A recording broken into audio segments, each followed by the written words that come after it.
বৈষম্য বিরোধী ছাত্র আন্দোলনের আহ্বায়ক হাসনাত আব্দুল্লাহ সেনাবাহিনীর হাতে গ্রেপ্তার হয়েছেন। বাংলাদেশে হিন্দুদের সুরক্ষায় এবার ভারতীয় সেনা পাঠানোর দাবি। তাহলে সত্যিই কি ভারত সরকার সৈন্য পাঠাতে চলেছে বাংলাদেশে? Breaking news. আওয়ামী লীগ আর হচ্ছে বিএনপি, ডক্টর ইউনূস কিংবা উপদেষ্টা সমন্বয়ক যে বা যারা আছে এদের বিরুদ্ধে বড় একটি সমাবেশের ডাক দিলেন। এতদিন আমরা জানতাম শেখ হাসিনা পালিয়ে গেছেন, কিন্তু এবার বোমা ফাটানোর মতো এক তথ্য সামনে আসলো, শেখ হাসিনা নাকি পালিয়ে যাননি। অন্তর্বর্তীকালীন সরকারের কাছে দেশ নিরাপদ, এটা আমি কখনোই মনে করব না, কারণ সংবিধানে নেই তো যে যারা আন্দোলন করবে তারা সরকার গঠন করতে পারে। আসসালামু আলাইকুম প্রিয় দর্শক, গুরুত্বপূর্ণ ভিডিওতে আপনাকে স্বাগতম। দর্শক, আজকের এই ভিডিওতে বেশ কয়েকটি গুরুত্বপূর্ণ ভিডিও ফুটেজ নিয়ে হাজির হয়েছি। এমনকি দর্শক, আজকের ভিডিওর শুরুটা দেখেই বুঝতে পেরেছেন আজকের নিউজটা কতটা গুরুত্বপূর্ণ হতে চলেছে। এমনকি দর্শক, আজকের নিউজে কি ধরনের ভিডিওগুলো আপনারা দেখতে চলেছেন। তো দর্শক, যারা এই ভিডিওটি প্লে করেছেন তাদের উদ্দেশ্যে বলবো, না টেনে সম্পূর্ণ ভিডিওটি মনোযোগ সহকারে দেখবেন, তাহলে এই বিস্তারিত বিষয়গুলো আপনারা বুঝতে পারবেন। তো দর্শক, আসুন আমরা আর কথা না বাড়িয়ে আমরা মূল ভিডিওটি দেখে আসি। তার আগে আমার চ্যানেলে নতুন হলে চ্যানেলটিকে সাবস্ক্রাইব করে রাখবেন পরবর্তী ভিডিওর আপডেট পাওয়ার জন্য। এমনকি দর্শক, একটি লাইক দিয়ে দেখতে থাকুন সম্পূর্ণ ভিডিওটি। আওয়ামী লীগ আর হচ্ছে বিএনপি, ডক্টর ইউনূস কিংবা উপদেষ্টা সমন্বয়ক যে বা যারা আছে এদের বিরুদ্ধে বড় একটি সমাবেশের ডাক দিলেন। কে দিলেন? মির্জা ফখরুল, আপনার রিজভী সাহেব এবং আওয়ামী লীগের ছাত্রলীগের সাদ্দাম হোসেন কিংবা আদার্স অনেকেই যে বা যারা আছে। কি সেই সমাবেশের ডাক? সেটা হচ্ছে ফেব্রুয়ারি মাসে কিংবা মার্চের ভিতরে যদি বাংলাদেশে নির্বাচন আপনার না দেওয়া হয় এবং আওয়ামী লীগকে আপনার নির্বাচনে যদি অংশগ্রহণ করতে না দেওয়া হয়, তাহলে বিএনপির সাথে কাঁধে কাঁধ মিলিয়ে রাজপথে নেমে যাবে কারা? আওয়ামী লীগ আর বিএনপির কর্মীরা।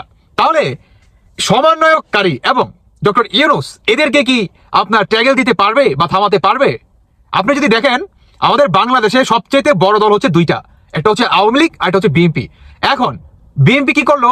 আওয়ামী লীগকে নির্বাচনে এনে দিল বা আনতে চায়, বা আগামীতে বাংলাদেশে নির্বাচন হলে কি সেখানে আপনার 100-এর ভিতরে 200% শিওর হয়ে যাবেন ইনশাআল্লাহ সেখানে আওয়ামী লীগ নির্বাচন করবে, কারণ বিএনপি নিয়ে আসবে। এখন সমন্বয়ক হাসনাত এবং সার্জিস এদের আসলে ঘুম হারাম হয়ে গেছে। দর্শক বন্ধুরা, কি সেই আলটিমেটাম সেটা শুনুন। সেটি হচ্ছে আপনার ফেব্রুয়ারি কিংবা মার্চের ভিতরে, মানে এই দুইটার ভিতরে হচ্ছে আপনার আমাদের বাংলাদেশে সংস্কার কাজ যতটুকু এর ভিতরে করা সম্ভব আপনারা করবেন, এবং মার্চ আর হচ্ছে আপনার ফেব্রুয়ারির ভিতরেই বাংলাদেশে একটি সুষ্ঠু নির্বাচন দিতে হবে। এবং এই নির্বাচনে আপনার আওয়ামী লীগ, বিএনপি কিংবা আরো অন্যান্য যেই দলগুলো আছে প্রত্যেককে তার নিজ স্বাধীনতা মোতাবেক কিংবা তার দল নিয়ে সে নির্বাচন করতে পারবে। এখন ভাই, বিএনপির যে কথা, যদি আপনার ফেব্রুয়ারি এবং মার্চের ভিতরে যদি আপনার নির্বাচন না দেয়, তাহলে আপনার আওয়ামী লীগ আর বিএনপি কাঁধে কাঁধ মিলিয়ে ডক্টর ইউনূস সমন্বয়কারী যে বা যারা আছে এদের বিরুদ্ধে মাঝে একটি বাংলাদেশের আরেকটি আপনার 5 আগস্ট হতে যাচ্ছে ফেব্রুয়ারি কিংবা মার্চের মাসে। এতদিন আমরা জানতাম শেখ হাসিনা পালিয়ে গেছেন, শেখ হাসিনা ভারতে পালিয়ে গেছেন, বিশেষ বিমান যোগে শেখ হাসিনা ভারতে পালিয়ে গেছেন, এমনটাই আমরা জানতাম, এমনটাই গণমাধ্যমের খবর। শেখ হাসিনাকে নিয়ে যে কোনো খবরের প্রথমার্ধ জুড়ে শেখ হাসিনার পালিয়ে যাওয়া, হেলিকপ্টারে ওঠার দৃশ্য সব কিছুই প্রচারিত হয়েছে এবং বলা হয়েছে, আমরাও বলেছি, জেনেছি যে শেখ হাসিনা পালিয়ে গেছেন। কিন্তু এবার সাবেক তথ্য প্রতিমন্ত্রী জানালেন শেখ হাসিনা পালিয়ে যাননি, শেখ হাসিনাকে নাকি জোর করে ভারতে পাঠিয়ে দেওয়া হয়েছে। এই বোমা পাঠানো তথ্যটা জানা যায় আরাফাতে রহমান, সাবেক তথ্য প্রতিমন্ত্রী, তার একটা ফাঁস হওয়া অডিও রেকর্ডে। তার ফাঁস হওয়া অডিও রেকর্ডে তাকে বলতে শোনা গেল, শেখ হাসিনা পালিয়ে যাননি, শেখ হাসিনা দেশে থাকতে চেয়েছিলেন, তাকে জোর করে ভারতে পাঠিয়ে দেওয়া হয়েছে।